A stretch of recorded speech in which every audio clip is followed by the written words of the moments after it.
But we're going to talk Everton in the meantime.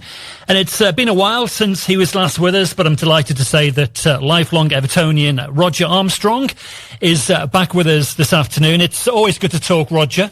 Yeah, sometimes it's just better than others, isn't it? It is. Be honest. It is, because it does feel like we've been here before, Evertonians believing that a takeover of the club was imminent, only, of course, for the deal to fall through. As we saw yesterday, of course, with the news that talks with the Friedkin group have come to an end after the two parties failed to reach an agreement. What is your reaction, Rodger, to this latest setback? I was beginning, I don't want to sound like Nostradamus here, but I was beginning to smell a little bit of a rat. Quiet for a little bit too long, as far as I was concerned, since the initial, and since that exclusivity period, and then the books were opened and they could really get under the skin of what was there inside the data room, if you will, of Everton Football Club. And it's a mess. The place is a mess. And the particular mess that has caused the problem here is this outstanding loan to 777, who stepped in fairness to them, fairness to them is perhaps not always there, but they did keep Everton afloat last year. They were the providers of the much-needed liquidity that kept the lights on. But since that relationship started, it was ill-fated. It was a poor choice by Mashiri, because whilst they had a bit of money, they had other issues, which have seen them since essentially collapse as a business and been consumed within this organisation called ACAP. And that organisation in turn is being sued by another party. And what that effectively means, Paul, is the debt to 777, £200 million of it.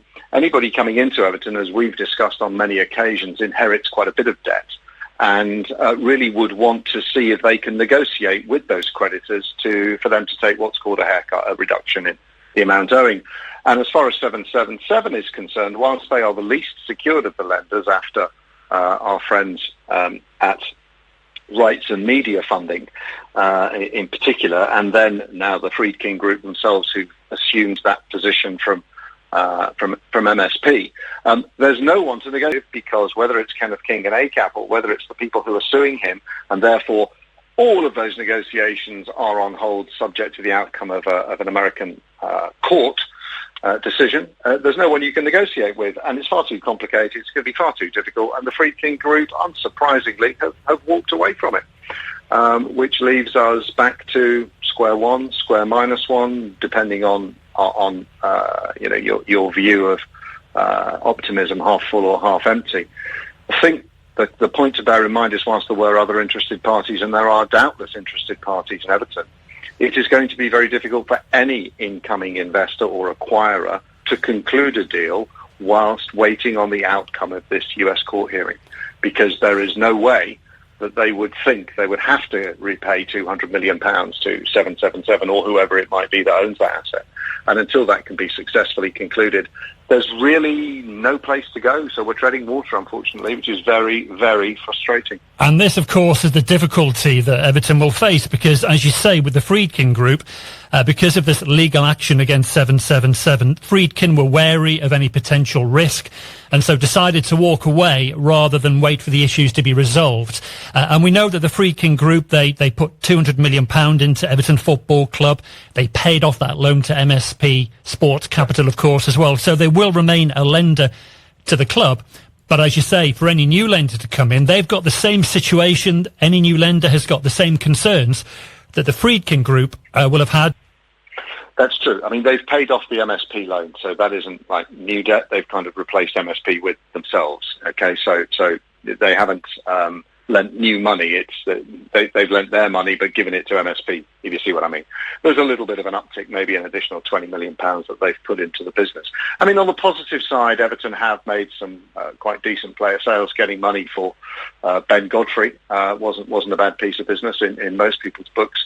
And also we're due the first instalment of the Sky money. It does leave us perhaps under pressure, and under more pressure than we might have wanted to be, to sell players, particularly those highly valued assets. And even if they were to be sold, that any assets that were to be sold, there's a risk that money may no longer be able to be reinvested in new players. The fact of the matter is that we have somewhere in the region of 600 million minimum 600 million of external debt. And that is growing by £800,000 a week. That's a scary figure. And that's because the rights and media funding facility is 5% over base rate. And that is, a very, very significant interest cost. And therefore, it's not just the debt that we have. We've got to service that debt. Some of it is capitalised. That 777 element is also attracting 5% over base. And that interest isn't due. It's capitalised, so it's being added back to the principal. But the fact of the matter remains that our debt burden is growing by £800,000 a week, £3 million a month. And that's a huge sum of money. And that clearly has to be a concern, although we should say that Everton Football Club sources have said that as a business, Everton is absolutely not in a precarious position. But I guess maybe we should look at the positives, as you say, because my understanding, Rodger, is that the Friedkin Group's loan of 200 million means that the new stadium is funded and construction of the stadium will complete at the end of the year as planned. And also, I believe there's no short-term financial uncertainty at the club. How we define short-term, I don't know. But the situation on Branthwaite is unchanged, so there isn't going to have to be any kind of fire sale. And the wider transfer plans of players coming into the club, that also remains the same as well, I believe. Look, that's the party line. I don't believe the party line. I don't trust the party line. It may be accurate, it may not be, Paul. Let's be honest with you. We've heard so many platitudes, so many positive spins from the club in recent months. I don't believe a word they say. I'm sorry. The only person with control over this is Mashiri. So any executive at Everton, we've still got an interim CEO in Colin Chong who does his best, but he's not experienced in deals like this. The board is, comprises Mashiri, who recuses himself from most activity, and somebody else that we've never heard of. It's an absolute nonsense that there is no senior independent executive who's able to take control of the sale of Everton Football Club. So whilst they will tell you that the stadium is fully funded, it's fully funded because that money's come in, that is secured. The Friedkin money will be secured against the stadium, just like the MSP loan was. And so there is enough money to pay for the stadium. Yeah, that's fine. But we're still running at a loss. We still need money for working capital. And for them to, I don't think people at the club actually know what's going on, and they're spinning a positive narrative. It's fine. It's a dangerous game if that proves not to be the case. So, I don't think they're being deliberately deceptive. I just don't think they really know what's going on. And the only message they can put out is a positive one, because they need the fans on board. The fans need to get behind. The fans need to be buying their merchandise and buying the new shirts that have just come out, be buying tickets and coming to the 10 fixtures. But I don't wholly believe that.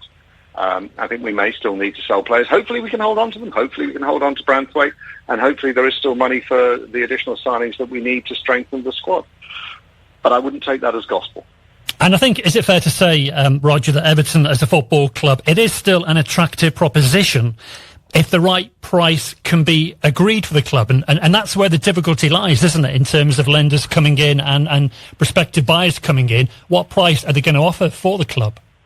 Well, I think you're right. Everton is still an attractive proposition, but it's a question of price and it's a question of deal structure. Something that's gone under the radar here is that a lot of the focus and the media reporting, especially the local media reporting, has been, it's the debt, it's 777, and they've walked away, and we understand why. There is another element in that Mashiri's unrealistic expectations of the valuation of his own equity. He was getting odd £1 million for his equity, and most people would argue that it's worthless. He apparently had lowered that demand to the Friedkin Group and asked for only 50 million. So he wanted £50 million. Picture that, listeners and viewers, picture £50 million. And Friedkin were prepared to offer him £1. Now, that, as I said on social media yesterday, is where what we might say as delusion loses out to reality, because Mashiri's expectation of his equity being worth 50 million is utterly deluded, and £1 is a much more realistic price. So yes, we are an attractive asset, but it depends on the price, and it depends on being able to conclude negotiations with whoever ends up when the music stops, owning that asset, the 777 loan. And contextually, it's also worth bearing in mind that there are other Premier League clubs kind of on the market right now. And those valuations are not being met themselves. So, yes, Everton is in a unique position with its heritage and with a beautiful new stadium coming up on the banks of the Royal Blue Mersey. But it is still in a huge mess, and that mess is entirely down to the absolute incompetence, mismanagement of Farhad Moshiri. And prior to that, it's also the person that Bill Kenwright was prepared to sell the football club to. A really poor decision at that point, and a series of poor decisions have followed since then, I'm afraid. And any expectation from you, Rodger, as to what we may see in terms of transfer activity this summer? We know there's a couple of players come in. We know that Manchester United had been offering some ridiculous low valuations on Branthwaite. Valuations, of course, rejected by Everton. Branthwaite seemingly now looking forward to another season at Goodison Park. We've got the deal for Onana for 15 million. But in terms of what we may see this summer, any expectations from you? I think the Onana deal will go through pretty obviously. I think there's still interest in Calvert-Lewin, who's in the last year of his contract from Newcastle. I think Callum Wilson is now out at the start of the season. That may push that further forward. And personally, whilst Calvert-Lewin's been a very, very good player for us and injury prone the last couple of years, but we've certainly got our money's worth from him. I would favour cashing in on him if we could get somewhere in the region of 30 million quid. Branthwaite's the difficult one because no one wants to sell him, but we have to be realistic, and our negotiating position is somewhat weakened now that the Friedkin Group takeover is not happening. I don't know. I think it is going to be difficult to resist, and I think United are being unreasonable in their negotiations, but you'd expect them to be. What we need is some clarity, and what we don't need is to be selling players at the last minute either. And if they do have to go, those money are reinvested in strengthening the squad. We don't want to start losing players on deadline day and being left weaker at the end of the window than when it started. Absolutely. And, this saga about life behind the scenes at Everton will continue. But 5 weeks today, we want to be talking about action on the pitch. I know that Everton played their first pre-season friendly against Sligo yesterday, finished 3-3. I don't know whether you've seen any of the footage of the game, Rodger, yesterday, but I believe that Youssef Chimiti had a terrific game, scoring a couple of goals in the process. And, let's hope we begin to see some good action on the pitch when the season eventually gets underway. Yes, I've seen Rising to go 3-1 down, but clearly, we were very much at the start of our pre-season, start of our training, and I thought Chimiti's, particularly his third goal, was a good goal. I think tougher challenges lie ahead than League of Ireland sides, with all due respect to them, and I think it was a fitting tribute for Seamus to take the squad there and captain and run out, at the place where his footballing career began. But let's be optimistic if we can. Let's see if we can find some development and improvement. Chimiti was one for the future last season. He had, a few opportunities, but he seemed to take his goals well yesterday.